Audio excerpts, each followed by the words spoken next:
대한민국은 올바른 역사를 가지고 한민족에 대한 기원에 대해서 제대로 알고 있는 반면에 가까운 나라의 일본은 황국사관에 따라 일본 국민을 대상으로 왜곡된 역사를 가르치고 있습니다. 이를 통해서 정신세계가 황국신민화된 일본인을 찍어냅니다. 그리고 일본인의 기원에 대한 논쟁은 일본인에 의하여 너무 배타적으로 이루어져 왔습니다. 자신들이 쓰는 일본어의 기원에 대해 조작과 왜곡만 할 뿐이고 세계의 어떤 나라도 자국의 기원, 언어에 대해 모르지 않습니다. 이렇게 언어에 대한 조작과 왜곡만 하는 일본은 역사에서도 마찬가지입니다.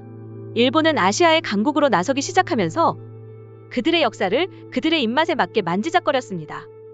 니니기는 태양신 아마테라스의 손자이며 니니기의 증손자 진무가 일본의 첫 번째 왕이다.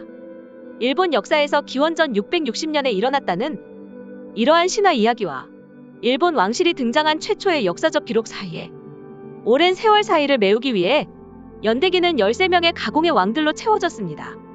그리고 현재 일본 젊은이들이 배우는 어이없을 정도로 왜곡된 고대사가 있습니다. 왜가 4세기 가야를 정벌했다.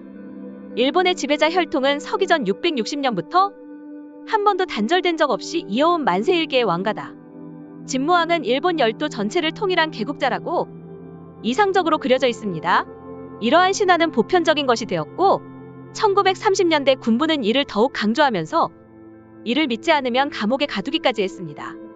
일본이 천황혈통 한 줄로 이어져 왔다는 기록이 712년과 720년에 각각 편찬된 고사기, 일본서기 두 역사서에 나와 있습니다.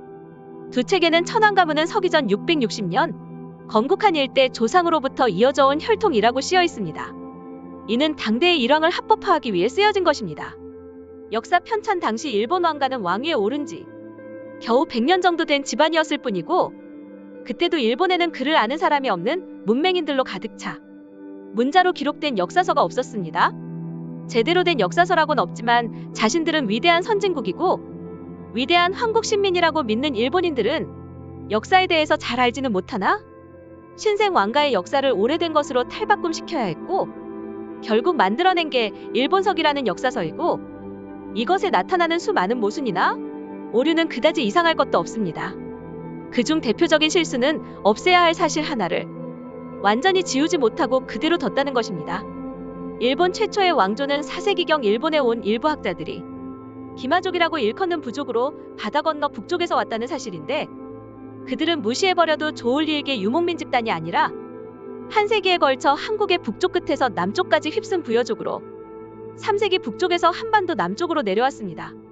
선진기술을 지닌 부여족이 가야와 백제에 둘러막힌 지역을 버리고 부산에서 바다 건너 새로운 땅 외국을 점령하러 온 것이 369년 무렵입니다.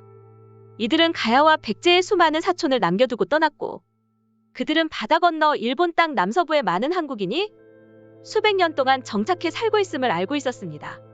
기원전 400년경 이때 중국 대륙에서는 분열된 제국시대였고 고대 한국에서도 왕국이 다스리는 시대였습니다. 즉 대륙과 한국에서는 이미 철기와 집약 농업에 관한 고도로 발전된 기술과 정부 조직을 가지고 있었는데 반면 글자도 모르고 이러한 문화도 없던 일본의 원주민인 조몬인들은 이때까지도 수렵 채집 생활을 하고 있었습니다. 부여족이 바다 건너 일본에 정착하여 그때부터 대륙의 문화를 받아들이면서 농경 문화가 시작되었던 것입니다. 이때를 야노이 문화라고 하는데 이 야노이 문화의 많은 요소들은 확실히 한국적입니다. 이러한 사실을 근거해도 일본 고고학계는 냉철한 논쟁을 하지 않습니다. 그저 자신들의 역사에 대해 왜곡과 조작만 하기 급급한 것이 근대부터 이어져 온 일본인의 만행이죠. 일본인들이 많이 조작하는 사례인 조몬, 야노이 문화시대는 원래 일본에 거주하던 조몬인들이 진화했다고 말을 하는데 이는 한국과의 관련을 싫어하는 일본인들의 억지 주장에 불과합니다.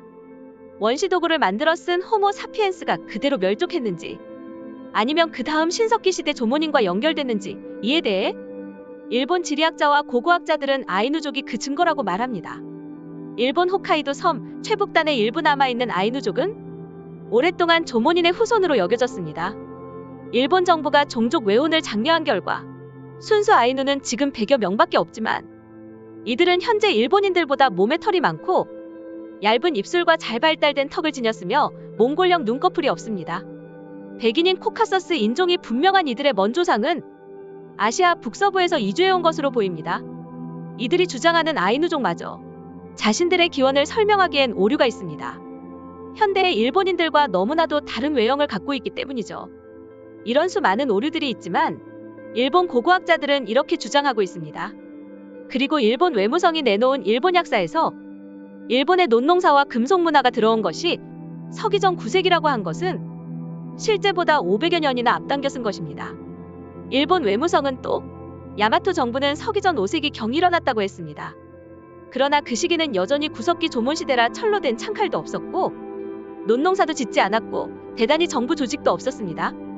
수많은 세계 글로벌 고고학자들은 이런 일본의 말도 안 되는 역사 왜곡에 코웃음을 치며 일본 외무성의 이런 행동은 고고학자들을 웃음바다로 만들었습니다. 일본의 기원에 대해 연구하는 고고학자들은 구석기 인간인 조몬과 아이누족이 정벌당했거나 바다를 건너온 한국인 집단과 섞여버렸음을 시사하고 있습니다.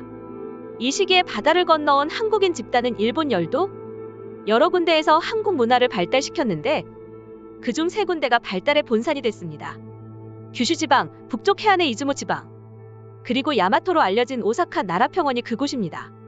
일본서기 이전 후한의 공식 사서인 한서나 위지 등 3세기의 중국 책에 따르면 외구에서 부족한 권력투쟁에 의한 내전이 있었습니다.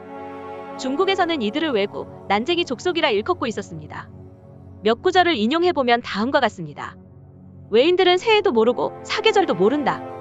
그렇습니다. 몇 세기에 걸쳐 대한민국은 발전에 발전을 거듭하는 반면 일본인들이 조상이라고 짜집어 놓은 조몬인들은 문자도 모르고 새해도 모르고 사계절이란 게 있는 줄도 몰랐다는 겁니다. 적어도 중국인 기록자의 판단에 따르면 3세기 후반 일본 문명은 원시시대나 다름없었던 것입니다. 또한 중국과 한국의 역사서에 기록된 것 이외에도 미국의 유명한 지리학자인 제러드 다이아몬드는 이렇게 말을 했습니다. 아랍인과 유대인의 경우처럼 한국인과 일본인은 같은 피를 나누어 쓰면서도 오랜 시간 서로에 대한 적의를 키워왔습니다. 일본인은 수긍하기 힘들겠지만 그들은 성장기를 함께 보낸 쌍둥이 형제다. 이 말에 대해 한국인들은 수용하겠지만 일본인들은 기겁하면서 수긍하지 않을 것이죠. 쌍둥이 형제라면 일본은 막되어 먹은 동생이기 때문입니다. 옛적부터 침략을 저질러온 일본, 역사를 일방적으로 왜곡하고 문제가 생기면 상대 탓으로만 돌리기 바빴고 더구나 지금도 일본은 한국의 독도를 자기네 땅이라 우기는 탐욕마저 부리고 있습니다. 한국은 고대로부터 현대 사회에 이르기까지 많은 문화를 전달해줬지만 일본은 여전히 제국주의 망상에 사로잡혀 오직 동아시아의 패권과 정복을 위하여 살아가는 나라입니다. 일본인이 아닌 다른 민족의 기원에 관한 비슷한 의문이 발생했다면 냉정한 논의가 가능했을 것이고 좀 더 냉철하게 고대 문화를 볼 수 있었을 것입니다. 하지만 19세기 후반부터 기원과 역사에 대한 왜곡과 조작을 일삼으며 자신들이 우월하다며 한국 신민주의 전통을 유지하는 데 골몰하고 있습니다. 일본어가 다른 언어와 관련이 있다고 인정하는 것은 곧 문화적 정체성의 함락이라고 스스로 여기기 때문입니다. 일본은 문화적 정체성 문제에서는 비정상적으로 매우 민감합니다. 하지만 모든 세계 고고학자들은 이렇게 말합니다. 냉철히 객관적으로 보면 금방 일본의 주장은 허실임을 쉽게 알 수 있다고 말을 합니다. 4에서 7세기 고대 일본을 장악한 것이 한국계 혈통이었다는 사실을 알면 그들은 얼마나 실망할까요? 오늘 영상은 여기서 마치겠습니다. 여러분의 구독과 좋아요는 저에게 큰 힘이 됩니다. 오늘도 영상 시청해주셔서 감사드립니다.